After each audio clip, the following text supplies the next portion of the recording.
अक्सर मेरे दोस्त, मेरे फ्रेंड्स मुझसे मेरा रूटीन पूछते हैं कि भाई कैसे आप इतने फिट नज़र आते हो, हेल्दी नज़र आते हो और खुश भी नज़र आते हो। और कुछ लोग तो ये भी कहते हैं कि भाई हमारी लाइफ में तो बहुत स्ट्रगल है और आपको तो ये सब गॉड गिफ्ट मिला हुआ है। तो फ्रेंड्स, मैं आज आपको बताना चाहूँगी कि मुझे गॉड गिफ्ट के रूप में क्या मिला है लाइफ में। बहुत सारा स्ट्रगल, बहुत सारा संघर्ष, और उसी दौरान मैंने बहुत सारी तकलीफ़ें बर्दाश्त की, महसूस की। और हाँ, इन सब के ऊपर एक गॉड गिफ्ट मुझे और मिला था कि ईश्वर ने मुझे, या कहिए नेचर ने मुझे, बहुत ही सेंसिटिव बनाया। मतलब कोई बात हो गई तो वो मेरे दिल से निकलती ही नहीं थी। मतलब दिनों की क्या बात करें, हफ्तों तक, महीनों तक, सालों तक वो बात ख़त्म ही नहीं होती थी। ऑब्वियसली जो लाइफ की प्रोडक्टिविटी है उस पर भी बुरा असर पड़ता था। तो ये जो सारे संघर्ष मैंने सहे, इन सब के बीच में अपने अनुभवों से मैंने ऐसी बहुत सारी चीज़ें सीखी, बहुत सारी अपनी आदतों में चेंज किया, अपनी आदतें बहुत सारी ऐसी बदली जिनसे मेरी जो लाइफ थी उसकी निगेटिविटीज़ कुछ कम होने लगी। या यूँ कहिए कि जो प्रॉब्लम्स थी उनको फेस करने का मुझे साहस मिला, मुझ में हिम्मत आई। और अगर हम बात करें सपोर्ट की, तो लाइफ में नज़दीक से नज़दीक रिश्तों का भी जो मैंने सच देखा, या मैं अगर कड़वे शब्दों में कहूँ तो जो भयानक रूप मैंने देखा, तो उससे मुझे समझ में आया कि जो भी कुछ करना है खुद ही करना है ना। और ईश्वर ना करे कि इस तरह के रिश्ते किसी दुश्मन को भी मिलें। चलिए, तो फिर आज मैं आपको बताने वाली हूँ अपनी ऐसी ही कुछ आदतें जिनसे मैंने अपने जीवन को काफ़ी कुछ चेंज किया। तो दोस्तों, सबसे पहली तो ये आदत है कि मैं पहले काफ़ी कुछ इमोशनल मतलब रहती थी, दुखी रहती थी, और ईश्वर के सामने रोना और अपनी शिकायतें करना, है ना, कि भाई मेरी ही लाइफ में ऐसा सब क्यों है, मुझे भगवान ये कर दीजिए, वो कर दीजिए। तो मैंने ये सब चीज़ें छोड़ दी, पूरी तरह से छोड़ दी। लेकिन हाँ, ईश्वर से अपना विश्वास नहीं हटाया। मतलब ईश्वर को थैंक्स बोलना शुरू किया, उनसे शिकायतें करना बंद कर दिया और उनसे कुछ मांगना भी बंद कर दिया। तो ऐसा करके देखिए, ये वाली जो बात मैं आपको बता रही हूँ, ये आपने बहुत लोगों से सुना होगा लेकिन शायद अप्लाई नहीं किया। इसको जैसे ही हम अप्लाई करना शुरू करते हैं, मतलब ईश्वर से शिकायत करना बंद करते हैं, कुछ मांगना बंद करते हैं, उन्हें सिर्फ एक थैंक्स बोलते हैं, धन्यवाद बोलते हैं, तो आप देखेंगे कि आपका माइंड काफ़ी रिलैक्स हो जाता है, आपका दिल काफ़ी रिलैक्स हो जाता है। ऐसा करना शुरू कीजिए, बहुत हेल्पफुल है ये हमारी लाइफ में। इससे हमें हिम्मत आती है, और जब कोई चीज़ हम मांगते हैं ना, और जब हम वो मांगना छोड़ देते हैं, तो हमें समझ में आता है कि हमें जो कुछ करना है खुद ही करना है। और फिर वो साहस भी हमारे अंदर आता है, वो हिम्मत भी हमारे अंदर आती है, और उस चीज़ को चैलेंजेस के साथ, संघर्ष के साथ फिर हम पा भी लिया करते हैं। दोस्तों, हम लोगों की अक्सर एक बुरी आदत होती है, और मेरे अंदर भी ये बुरी आदत थी, कि खुद पर थोड़ा ध्यान देना, थोड़ा अपने स्वास्थ्य पर ध्यान देना, थोड़ा अपनी खुशियों पर ध्यान देना, मतलब सेल्फ केयर, सेल्फ लव और सेल्फ रिस्पेक्ट। तो इस सब को कहीं ना कहीं हम स्वार्थ की श्रेणी में खड़ा कर देते हैं और अपने ऊपर ध्यान ही नहीं देते। सोचते हैं कि घर की जिम्मेदारियों को ही हमें सिर्फ पूरा करना है, बाकी सब कुछ हम कहीं ना कहीं स्वार्थ से जोड़ लेते हैं। लेकिन हम एक चीज़ भूल जाते हैं कि हमें अपनी जिम्मेदारियों को पूरा करने के लिए, अपने घर में सबको खुश करने के लिए, पहली ज़रूरत है कि हम खुद तो स्वस्थ रहें, है ना। खुद तो खुश रहें, तभी तो हम अपनी जिम्मेदारियां पूरी कर पाएंगे। तो मैंने ये भी अपनी लाइफ में सीखा कि हर हाल में हमें खुश रहना है, क्योंकि ये खुश रहना हमारी सिर्फ ज़रूरत नहीं है, बल्कि हमारी सबसे बड़ी जिम्मेदारी है खुद को खुश रखना।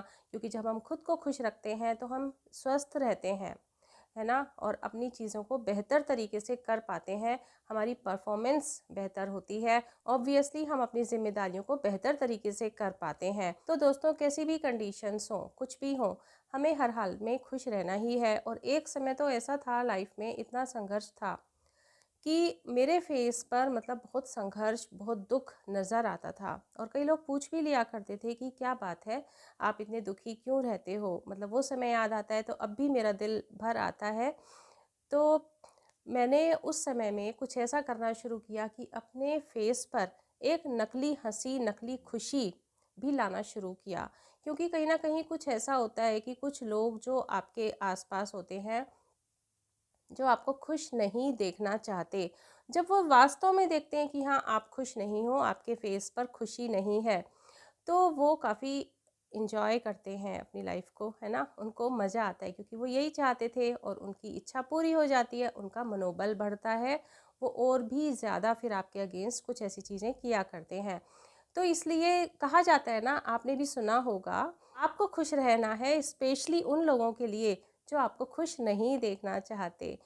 तो हर हाल में हमें खुश रहना ही होता है, हर परिस्थिति में, निगेटिव परिस्थितियों में भी हमें खुश रहना चाहिए, क्योंकि उससे हमारे अंदर एक ऐसी ताकत आती है कि हमारी जो प्रॉब्लम है, जिसके कारण हम दुखी हैं, उसको सॉल्व करने का जज्बा हमारे अंदर आ जाता है, उसके लिए कोई ना कोई सॉल्यूशन हमें मिल जाता है और हम में हिम्मत आ जाती है उस प्रॉब्लम को सॉल्व करने की। अच्छा, एक चीज़ और मैं कहना चाहूँगी, और यहाँ मेरा ये जो मैं अब नेक्स्ट हैबिट आपको अपनी बताना चाह रही हूँ, जिसे मैंने अपनी लाइफ में इंक्लूड किया, वो क्या कि कई बार ऐसा होता है ना कि जो होम मेकर्स होती हैं, स्पेशली होम मेकर्स की बात है, या जो जॉब भी करती हैं वो भी, इवन जब घर पे होती हैं, किसी भी कंडीशन में जॉब करके आई हैं घर पे, या जो होम मेकर्स हैं वो घर पर हैं, तो वो कुछ भी पुराना पहन लेती हैं, इसलिए कि भाई हम घर में ही तो हैं, है ना? थोड़ा अपने कंफर्ट को देखती हैं, शायद थोड़ा कहीं कंजूसी भी करती हैं, और इस वजह से खुद को प्रेजेंटेबल नहीं रखती। लेकिन अगर हमें तैयार होना है, अगर हमें प्रेजेंटेबल दिखना है, तो ये हमारे खुद के लिए है, हमारी लाइफ की प्रोडक्टिविटी के लिए है, इससे हमारे अंदर पॉजिटिव वाइब्स क्रिएट होती हैं, ये किसी और को दिखाने के लिए नहीं है। आप इमेजिन कीजिए, जब आप कहीं जाने के लिए तैयार होते हो, खुद को शीशे में देखते हो तो कैसा फील करते हो? एकदम से खुशी का संचार होता है ना। कोई अगर दुख तकलीफ़ भी होती है, कई बार ऐसा होता है ना कि सिर में दर्द है, कुछ प्रॉब्लम है, लेकिन हमें कहीं शादी ब्याह में जाना है, और हम क्या करते हैं, अपना तैयार होते हैं, और तैयार होके जब खुद को देखते हैं तो सिर दर्द में भी, थोड़ी बहुत तबीयत ख़राब में भी हम थोड़ा खुश हो जाते हैं, ऐसा होता है ना? तो इसलिए खुद को हमेशा प्रेजेंटेबल बना के रखना, मतलब, और प्रेजेंटेबल बनाने का मतलब ये बिल्कुल भी नहीं है कि हमें बहुत सारा खर्चा करना है, हमें महंगे महंगे कपड़े लाने हैं, हमें बहुत मेकअप करना है, नहीं दोस्तों, बिल्कुल भी नहीं। और आपको इसके लिए अपनी सिर्फ अलमारियाँ खोलनी है, क्योंकि अलमारियों में आजकल सबके कपड़े भरे पड़े हैं, और हम उनको रखते हैं इसलिए कि कहीं जाएंगे तब पहनेंगे, लेकिन जाने के इतने भी ज़्यादा मौके नहीं आते हैं लाइफ में, और सबसे ज़्यादा तो हम अपना टाइम अपने घर में स्पेंड करते हैं ना, तो इसलिए उन कपड़ों को, हाँ, वो कंफर्टेबल ज़रूर होने चाहिए, उन कपड़ों को मौसम के अकॉर्डिंग आप पहनना शुरू कीजिए। जब आप अच्छे कपड़े पहनते हो और बिल्कुल लाइट सा कुछ मेकअप, यहाँ लाइट से मेकअप से मेरा मतलब ये बिल्कुल भी नहीं है कि हम कुछ नुकसानदेह केमिकल्स को अपने फेस पर अप्लाई करें। मेरा मतलब है थोड़ा सा स्किन केयर, थोड़ा सा हेयर केयर, और आपने कोई मॉइस्चराइज़र लगा लिया अपनी स्किन टोन के अकॉर्डिंग, थोड़ा सा बिंदी लगा लिया, और आपने साफ़ सुथरे कपड़े पहने हैं, प्रेजेंटेबल कपड़े पहने हैं, तो भी आप जब खुद को इस तरह से अपने आईने में देखते हैं तो आपके अंदर खुशी का संचार होता है। कितना ज़रूरी है ना ये। तो इसलिए खुद को प्रेजेंटेबल बनाना मैंने सीखा। नहीं तो पहले क्या होता था कि बस ऐसे कुछ लोअर टी शर्ट पहना, नाइटी पहनी, और पूरा दिन उसी में ही अपने घर के काम में हम लगे पड़े हैं। उससे क्या होता है कि जब हम शीशे में खुद को देखते हैं तो कुछ भी अच्छा नहीं लगता, ऑब्वियसली हम डीमोटिवेट होते हैं। जबकि हमें खुद को मोटिवेट करना है, तो मैं आपसे फिर से ये कहना चाहूँगी कि ये बहुत इम्पॉर्टेंट पॉइंट है कि हमें तैयार होना है, हमें प्रेजेंटेबल दिखना है, खुद के लिए, किसी और के लिए नहीं। और ऐसा करके देखिए, आप अपनी लाइफ में काफ़ी पॉजिटिविटी फील करेंगी। अच्छा, जैसे खुद को प्रेजेंटेबल रखना ज़रूरी है अपने लिए, उसी तरह से अपने घर को प्रेजेंटेबल रखना भी ज़रूरी है, ना केवल गेस्ट के लिए बल्कि खुद के लिए। देखिए, हमारा जो टाइम है, अधिकतर महिलाओं का जो अधिकतर टाइम है वो घर में स्पेंड होता है। इवन जो जॉब करती हैं, और अगर उनकी 9 to 5 भी जॉब है, तो भी उनका काफ़ी सारा टाइम अपने घर में ही स्पेंड होता है। जो होम मेकर्स हैं, उनका तो अधिकतर टाइम अपना घर में ही स्पेंड होता है। तो घर अगर साफ़ सुथरा, प्रेजेंटेबल होता है तो उससे हमारा मन खुश रहता है, शांत रहता है। देखिए, अच्छा देखेंगे तो मन को अच्छा लगेगा, और कहीं बिखरा हुआ देखेंगे, कुछ बिखरापन कहीं देखेंगे तो ऑब्वियसली हमारा मन खराब होगा। तो हमें अपने मन को स्वस्थ रखना है, खुश रखना है, और अपने घर को साफ़ सुथरा प्रेजेंटेबल रखने के लिए इससे पहले वाली जस्ट जो मेरी वीडियो है, मेरे ख्याल से 8-10 दिन हो गए हैं शायद, तब मैंने पोस्ट की थी। उसमें आप देख सकते हैं बहुत इजी टिप्स आपको मिलेंगे, है ना, जिससे आप अपने घर को साफ़ सुथरा प्रेजेंटेबल रख सकते हैं। हाँ, इस समय कुछ मेरे व्यूअर्स की शिकायत है कि मैं वीडियोस बहुत गैप के बाद डाल रही हूँ, तो उसका रीज़न भी है दोस्तों। एक बहुत इम्पॉर्टेंट काम है, और जो कि अप्रैल में ही पूरा हो जाएगा। उसके बाद फिर मेरी जो वीडियोस हैं, लगभग आप ये कह सकते हो कि मई के फर्स्ट वीक के बाद में, उसके बाद जो मेरी वीडियोस हैं रेगुलर आपको देखने के लिए मिलेंगी। तो हाँ, तो हम बात कर रहे थे कि घर को प्रेजेंटेबल रखना भी हमारे अपने लिए ज़्यादा ज़रूरी है। तो उसके लिए जो सबसे इम्पॉर्टेंट टिप मैंने महसूस किया, वो क्या है, वो मैं आपके साथ शेयर कर रही हूँ। पहले क्या होता था, जबकि मैं बात बता रही हूँ जब मेरा संघर्ष वाला दौर था, तो जैसे मेरा मन बिखरा रहता था, उसी तरह से मेरा घर भी बिखरा हुआ रहता था। और उसमें क्या होता है कि सब कुछ ऐसा देख करके अपने मन को भी तकलीफ़ होती है। तो उसमें सबसे इम्पॉर्टेंट पॉइंट यही नज़र आया कि चीज़ों को अपनी जगह रखना, है ना। क्योंकि आपने झाड़ू पोछा भी कर दिया, आपके घर में डस्टिंग भी हो गई, लेकिन चीज़ें अपनी जगह नहीं हैं, जगह जगह कुछ भी फैला हुआ पड़ा है, तो उससे घर साफ़ सुथरा बिल्कुल भी नहीं लगता। तो सबसे इम्पॉर्टेंट पॉइंट तो यही है कि हर चीज़ की अपनी एक फ़िक्स जगह होनी चाहिए। जैसे ही उस चीज़ का काम पूरा हो जाए, उस चीज़ को वापस उसी जगह रख दिया जाए, है ना। तो इस तरह के न जाने कितने सारे टिप्स हैं जो बहुत इम्पॉर्टेंट हैं, बहुत ईजी हैं, जिन्हें अपने घर में अगर हम अप्लाई करते हैं तो बिना ज़्यादा मेहनत के हमारा घर साफ़ सुथरा और प्रेजेंटेबल होता है। और ये हमारे लिए एक्चुअली बहुत इम्पॉर्टेंट है, हमारे घर की सुख शांति समृद्धि के लिए बहुत इम्पॉर्टेंट है। कुछ लोग वास्तु को नहीं मानते हैं, लेकिन वास्तु के भी अगर आप डीप में जाएंगे तो आपको पता चलेगा कि अधिकतर बातें तो साइंटिफिक ही हैं, है ना। तो उसमें भी ये कहा जाता है कि अगर आपका घर साफ़ सुथरा है, हर कोना साफ़ है, चीज़ें अपनी जगह रखी हुई हैं, तो आपके घर का जो वास्तु है वो अपने आप ही ठीक ही है। ऐसे में जो आपके घर में वास्तु से रिलेटेड जो भी कुछ गलत चीज़ें हैं, उनके जो कुछ गलत प्रभाव होते हैं घर में, जो भी कुछ अगर वास्तु के अनुसार गलत है, तो उनके गलत प्रभाव भी काफ़ी हद तक कम हो जाते हैं। तो इसलिए खुद को भी प्रेजेंटेबल रखें और अपने घर को भी प्रेजेंटेबल रखें। किसके लिए? खुद के लिए। अच्छा, अब सबसे इम्पॉर्टेंट बात दोस्तों, जो हमारा संघर्ष का समय जब चल रहा होता है, हम में से अधिकतर लोग संघर्ष के दौर से गुजर रहे होते हैं, तो उसमें एक चीज़ ज़रूर है कि आप कोई भी कदम उठाते हो तो आपको 4 बार सोचना पड़ता है। क्योंकि एक वो समय ऐसा होता है जब लोग देखते हैं ना कि आप संघर्ष में हो, तो जिन्हें कहा जाता है ना 4 लोग, तो एक्चुअली वो जो 4 लोग हैं वो आपका मजाक बनाने से पीछे नहीं रहते। और हम भी कहीं ना कहीं उनकी हर बात को दिल पे ले लेते हैं। हर चीज़ के लिए, मतलब उन्होंने कुछ भी बुरा कहा, बुरा किया, हम उसको अपने दिल पे इतना ज़्यादा ले लेते हैं। मतलब मेरे साथ तो ये बहुत ही ज़्यादा था कि वो मेरे दिल से निकलता ही नहीं था। और नतीजा फिर अपने घर के कामों में, अपने स्वास्थ्य में, और ऑब्वियसली जब हम अपने घर के जो हमारी जिम्मेदारियां हैं उनमें भी कहीं ना कहीं फिर कमी आती है, उन्हें पूरा करने में भी। तो ये सब चीज़ें मुझे बहुत हर्ट करती थी, और उस दौरान मुझे समझ में आया कि ये 4 लोग कभी भी तकलीफ़ के समय हमारे साथ नहीं खड़े होते हैं, है ना।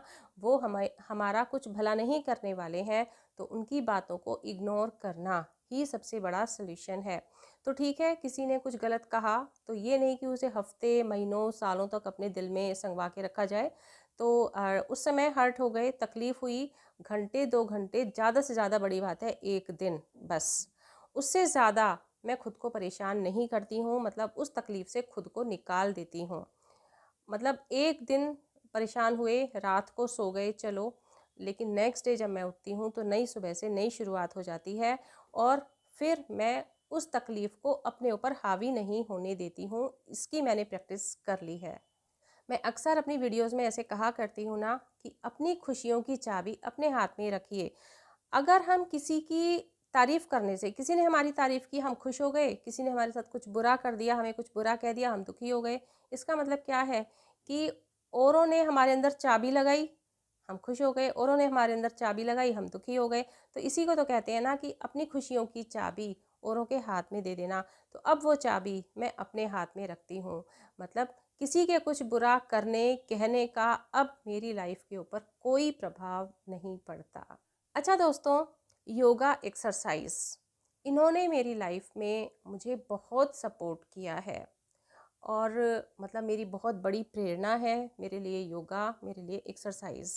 अक्सर क्या होता है कि हमारे साथ डे बाय डे कोई ना कोई प्रॉब्लम ऐड भी होती है ना। मतलब कोई ना कोई फिज़िकल प्रॉब्लम जिसे कहना चाहिए, कि जैसे कभी आपको पैरों में दर्द है, कभी आपको कोई प्रॉब्लम है, कभी कोई प्रॉब्लम है। इन जनरल हम सब इन समस्याओं से जूझा करते हैं, और जो हमारी लाइफ की प्रोडक्टिविटी पर भी बुरा असर डालते हैं। लेकिन अगर हम सुबह का कुछ समय योगा एक्सरसाइज को दे दें, और जिनके पास सुबह का टाइम नहीं है तो वो शाम का भी टाइम अपना दे सकते हैं योगा एक्सरसाइज के लिए, बशर्ते 2 घंटे का गैप होना चाहिए कुछ खाने पीने और एक्सरसाइज के बीच में। तो अगर रेगुलर हम कुछ एक्सरसाइज करते हैं, योगा करते हैं, एक्चुअली जीवन में इससे बड़ा कोई दोस्त नहीं है, क्योंकि स्वास्थ्य से बड़ा कोई हमारा मित्र नहीं है। और स्वास्थ्य का सबसे बड़ा जो मित्र है वो योग एक्सरसाइज ही है। जितना जल्दी से जल्दी इसको अपनी लाइफ में ऐड कर लिया जाए उतना ही अच्छा, उतना ही डॉक्टर्स और दवाइयाँ हमारी लाइफ में कम एंटर होंगे, जितना ज़्यादा हम योग एक्सरसाइज से जुड़ते हैं। और काफ़ी समय से जब मैंने सीखा इस तरह की, जब बहुत सारी प्रॉब्लम्स कम उम्र में ही मेरे को फेस करनी पड़ी, क्योंकि जब हम मेंटली भी दुखी हैं, फिज़िकली भी हम फिर कहीं ना कहीं अफेक्ट होने लगते हैं। तो इस तरह की प्रॉब्लम्स ऐड होने लगी। तभी उसी दौरान मैंने योगा एक्सरसाइज को अपना दोस्त बना लिया। और कितना भी बिज़ी रूटीन मेरा रहा है, कुछ ऐसी एक्सरसाइज का मैंने पैकेज बनाया हुआ है कि जब टाइम मिलता है मैं 1 घंटा 1.5 घंटा भी एक्सरसाइज कर लेती हूँ।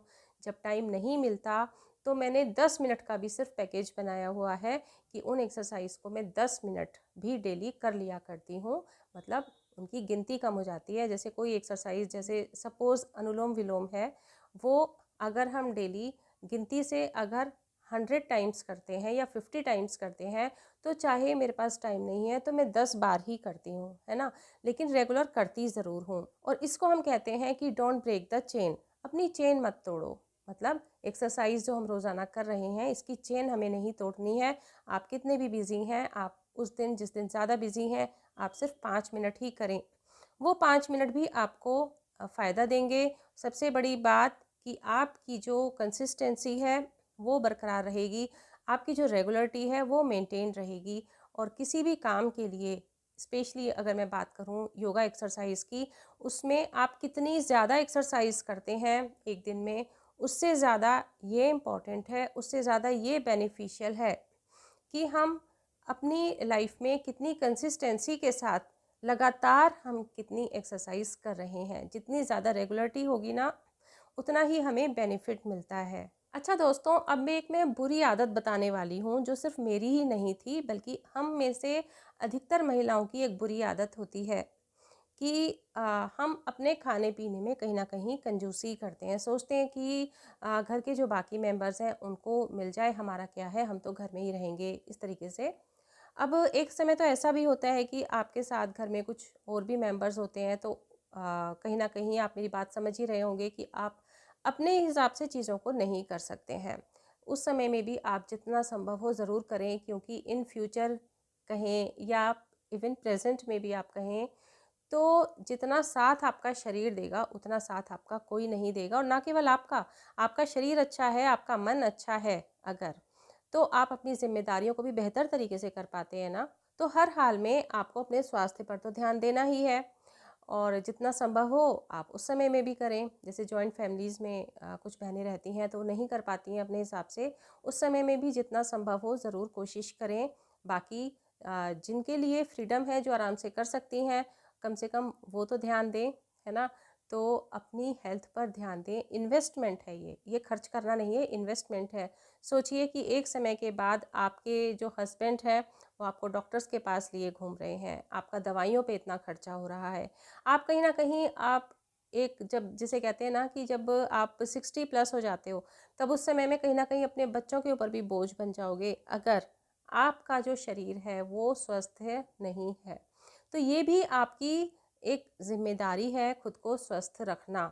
तो अपना योगा एक्सरसाइज का जो नियम है उसे तो आपने अपनाना ही है, बहुत ज़रूरी है। इसके अलावा जो एक अच्छा खान पान होता है, जैसे थोड़ा सा ड्राई फ्रूट आपने खा लिया, फ्रूट्स आपने खा लिए, तो ये चीज़ें जब आप अपने लिए खर्च करते हो तो ये आपके लिए एक इन्वेस्टमेंट है, ये खर्चा नहीं है, ये एक इन्वेस्टमेंट है। तो इस चीज़ पर ज़रूर ध्यान दें।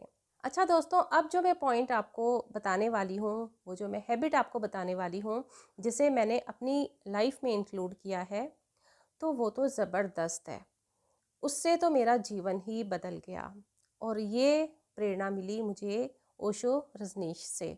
जब मैंने उनको जाना, उनके बारे में पढ़ा, उनकी जो लर्निंग्स हैं उनको पढ़ा, तो उनमें मुझे एक चीज़ समझ में आई और उसको मैंने अपने जीवन में आत्मसात कर लिया। क्या? देखिए, मैं थोड़ा डिटेल में बताना चाहूँगी। और ये एक ऐसी सीख है जिसे आप आज से ही क्या, अभी से ही अपने जीवन में उतारने के लिए बिल्कुल प्रयासरत हो जाएंगे। प्रयासरत भी क्या कहना चाहिए, आज अभी से ही आप उसको अपने जीवन में उतारेंगे और आपको इतने बेनिफिट होंगे, इतने बेनिफिट होंगे कि आप खुद कमेंट लिखने पर बाध्य हो जाएंगे। क्या? थोड़ा सा मैं इसको एक्सप्लेन करना चाहूँगी। दोस्तों, अक्सर क्या होता है कि हम लोग ऐसा सोचते हैं ना कि हमारे पास ये चीज़ हो जाए तब हम अपनी लाइफ को एंजॉय करेंगे, और किसी ना किसी लक्ष्य के पीछे लगे रहते हैं। और अक्सर ये लक्ष्य होता है रुपए कमाने का, जो हम सबकी बहुत ज़रूरत है। और मैं हमेशा कहा करती हूँ कि रुपए कमाना, रुपए होना कोई बुरी बात नहीं है, बहुत इम्पॉर्टेंट है। और इसके बिना जीवन में कोई काम नहीं होता। बिल्कुल, इसके लिए हमें पूरी तरीके से सही रास्ते पर चलते हुए अपनी पूरी कोशिश करनी चाहिए कि हम अपने जीवन में धन कमाएं। ठीक है। लेकिन यहाँ मेरा क्या मतलब है बात को कहने का, कि अक्सर हम ये सोचते हैं कि हम तब खुश होंगे पहले हम इस चीज़ को अचीव कर लें, है ना। और जैसे सपोज़ हमने सोचा कि हम 1 लाख रुपए कमा लें और फिर हम अपने हमारी लाइफ में बहुत सारी खुशियाँ होंगी। ये ओशो रजनीश के द्वारा ही बताई गई बात है, जो मैं आपसे एक्सप्लेन करके बता रही हूँ। अब क्या होता है, जब 1 लाख रुपए हमारे पास आ जाते हैं, तो क्या हम एक्चुअली अपनी लाइफ को एंजॉय करते हैं? नहीं, भूल जाते हैं हम उस बात को। और हम आगे और 10 लाख कमाने के लिए तत्पर हो जाते हैं और उस मेहनत में लग जाते हैं। अब हाँ, यहाँ पर ये जो कमाने की प्रेरणा हमें मिलती है कि ठीक है, हमने 1 लाख कमा लिए, अब हम 10 लाख कमाएं, ये प्रेरणा बिल्कुल भी गलत नहीं है, ये भी बहुत ज़रूरी है। इसके बिना एक्चुअली लाइफ अधूरी है, ये बात तो निश्चित है। लेकिन यहाँ मेरा कहने का क्या मतलब है कि हम जो ये सोचते हैं ना कि ये चीज़ हमारे जीवन में आ जाए, इसको हम अचीव कर लें, तब हम खुश होंगे, ये गलत है। इसको उल्टा करना है। हम आज से ही अगर खुश रहना शुरू कर देते हैं, तब हम वो चीज़ आसानी से अचीव कर लेते हैं, है ना दोस्तों। अब क्लियर हुआ ना। ओशो रजनीश यही कहते हैं कि हम कुछ अचीव कर लेंगे उसके बाद खुश होंगे, गलत। इसको रिवर्स करिए, इसको उल्टा करिए। हम आज से ही खुश होंगे, तब हम अपने लक्ष्य को जल्दी से प्राप्त कर लेंगे। और एक्चुअली ऐसा ही होता है, क्योंकि जब हम खुश होते हैं, हमारे अंदर खुशी वाली वाइब्स होती हैं, तो हमारी मेंटल हेल्थ अच्छी होती है, हमारी फिज़िकल हेल्थ अच्छी होती है, और ऑब्वियसली हम अपने कार्य को करने के लिए उत्साहित हो जाते हैं, हम अपने काम को बेहतर तरीके से करते हैं। ऑब्वियसली हमारा लक्ष्य हमारे करीब होता है। तो मतलब पहले खुश रहना सीखिए, पहले मस्त रहना सीखिए, और जो आपकी इच्छाएं हैं वो तो फिर पूरी हो ही जाएंगी, दौड़ी दौड़ी आपके पास आएंगी। जो आपके लक्ष्य हैं वो तो आप प्राप्त कर ही लेंगे। और जब ये लाइन मैंने इसका मीनिंग समझा, सच में मेरी जो दुनिया है वो बदल गई। मैंने पहले भी एक पॉइंट में बोला था ना कि मैंने अपनी एक हैबिट बनाई कि जो खुश रहना है वो सिर्फ हमारी रिक्वायरमेंट नहीं है, बल्कि वो हमारी एक बहुत बड़ी जिम्मेदारी है। तो वो ओशो रजनीश के द्वारा ही प्रेरित है। और जब मैंने ये लाइन पढ़ी, इसके मीनिंग को गहराई से समझा, इसको अपने जीवन में आत्मसात कर लिया, उसी पल महसूस किया कि हाँ, मुझे खुश होना है। अब आप ये कहेंगे कि ज़बरदस्ती खुश कैसे हों? ये एक महसूस करने की चीज़ है। देखा है ना कि कोई 1 BHK में भी बहुत खुश रह लेता है, उसके जीवन में मतलब उसे महसूस होती हैं बहुत सारी खुशियाँ।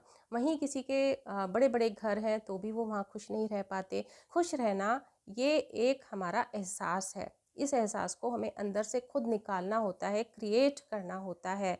ये हम कहीं बाज़ार से खरीद नहीं सकते। तो हमें हर हाल में खुश रहना है, हमें मस्त रहना है और इससे हम अपनी ज़िम्मेदारियों को बेहतर कर पाएंगे। इसलिए खुशी का अपनी लाइफ में आने का इंतज़ार मत कीजिए कि वो साधन उपलब्ध हो जाएगा तब हम खुश होंगे, बल्कि आप आज से ही खुश रहना शुरू कर दीजिए। वो साधन आपके पास अपने आप ही उपलब्ध हो जाएंगे। तो दोस्तों, कैसा लगा आपको आज का वीडियो? उम्मीद करती हूँ कि ज़रूर कहीं कुछ तो अच्छा लगा होगा। आज मैंने अपने जीवन की जो बिल्कुल सच्चाई है और बिल्कुल जो मैंने अपनी हैबिट्स में जो बदलाव किया है वही आपके साथ शेयर किया है। और आपकी भी लाइफ में कुछ ऐसी चीज़ें रही होंगी, आपने भी अपने एक्सपीरियंस से कुछ हैबिट्स अपनी लाइफ में इंक्लूड की होंगी। प्लीज़ उन्हें कमेंट बॉक्स में ज़रूर शेयर करें। और इस वीडियो में आपको कुछ भी अच्छा लगा हो, कुछ भी सीखने लायक लगा हो, तो प्लीज़ एक लाइक ज़रूर करें। कमेंट बॉक्स में अपना एक कमेंट ज़रूर लिखें। मैं आपके कमेंट्स का बेसब्री से इंतज़ार किया करती हूँ। अगर चैनल को अभी तक सब्सक्राइब नहीं किया है तो प्लीज़ चैनल को सब्सक्राइब कर लीजिए, बेल आइकन को भी प्रेस कर लीजिए। फ्रेंड्स और रिलेटिव्स के साथ वीडियो को शेयर कर दीजिए ज़्यादा से ज़्यादा। मिलते हैं दोस्तों नेक्स्ट वीडियो में। Till then bye bye. अपना ध्यान रखें, अपने अपनों का ध्यान रखें।